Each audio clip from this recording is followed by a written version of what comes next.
পালানো ছাড়া আর কোনো অপশন নাই। কটা দিন দূরে থাকো, আমি এদিকটা শান্ত করে নিয়ে আসবো বলতেছি তো। থামেন আপনি, আমি কোথাও যাব না। রানা আমাকে এগুলা কিচ্ছু বলে নাই।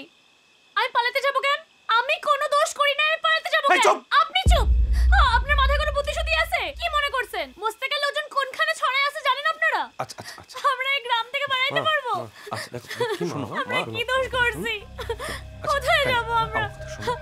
কাইন্দ না, আসো কাইন্দ, অস্থির হয় না মা, কিচ্ছু হবে, সব ঠিক হয়ে যাবে। আরে আস্তে আস্তে দাদা না, মাথা মাথা মাথা মাথা দেখি। রান্না দেখে নিস রে। এই দাদা, বাবাকে বলিস আমি গিয়ে ফোন করব, ঠিক আছে?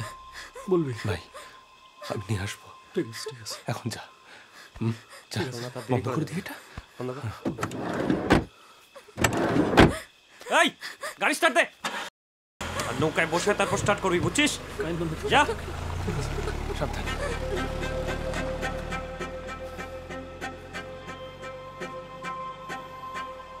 দাদা, পাপাই কি সত্যি হাসপাতালে আছে? এইটা আপনার ফোর্স, 2 জন আছেন। রাতের বেলা স্টাফ কম, থানায় 4 জন থাকে ডিউটিতে, 2 জনকে ডাইকে আসতে হয়েছে। But no tension, Deepak and Atal they are very tough. কিন্তু কেসটা কি? জাহানারকে নিয়ে পালাইছে রানা, খুঁজে বার করতে হবে। এখন চলেন। কয়টা বাজে? 10:30। শুনলেন? ফর্সা হওয়ার আগে বাড়িতে আনবো বেবিকে, চাচাকে কথা দিছি। রানা ভাগাইছে? কনের ভেতর কি হোল ঢুকেছিস? এক কথা কয়বার শোনা লাগে? তাহলে তো মিটেই গেল, দেখলেই শুট করবো। না,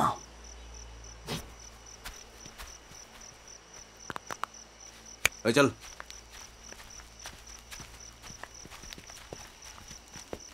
কি হইল? দারোগা একটা কথা বলা হয় নাই, একটা বডির ব্যাপার আছে। আরে আগে বডি হোক, তারপর তো বডির ব্যবস্থা। Don't worry, Deepak and Atal they are very good at digging. Atal. হ্যাঁ স্যার। কলের চৌকি। হ্যাঁ। টেল বিপিট বলো বডি পুঁততে হবে। হ্যাঁ স্যার। কোথায় আছে? গোয়াল করে, ব্যাস বলে দাও। হ্যাঁ স্যার। পেরিগার্ড বন্ধ হয়ে গেছে? Yes, after 8 o'clock, but my instincts বলতেছে। মান্তাদারির দিকটায় চলেন।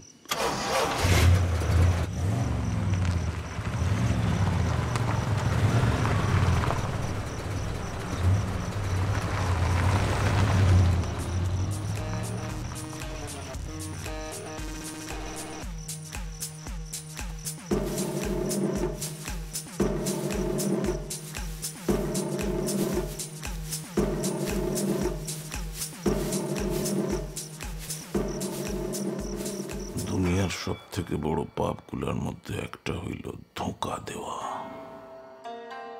আমি একটা বইতে পড়ছিলাম, পাপের বেতন একটাই, মৃত্যু।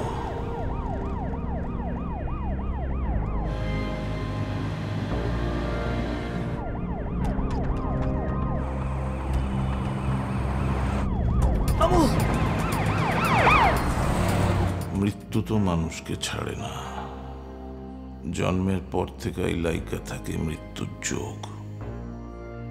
এই জগতে একটাই সত্য, সেটা হইল মৃত্যু।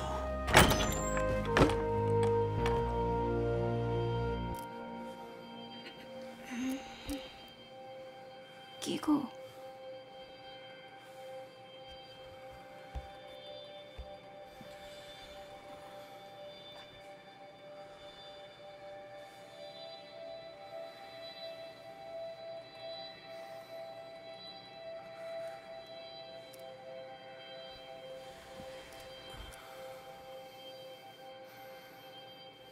কি হয়েছে?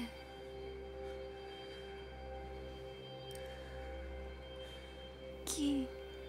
দীঘা যাবা, সানরাইজ দেখবো।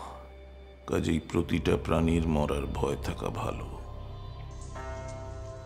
মরার ভয় প্রতিটা প্রাণীকে সামান্য প্রাণী বলে ভাবতে শেখায়।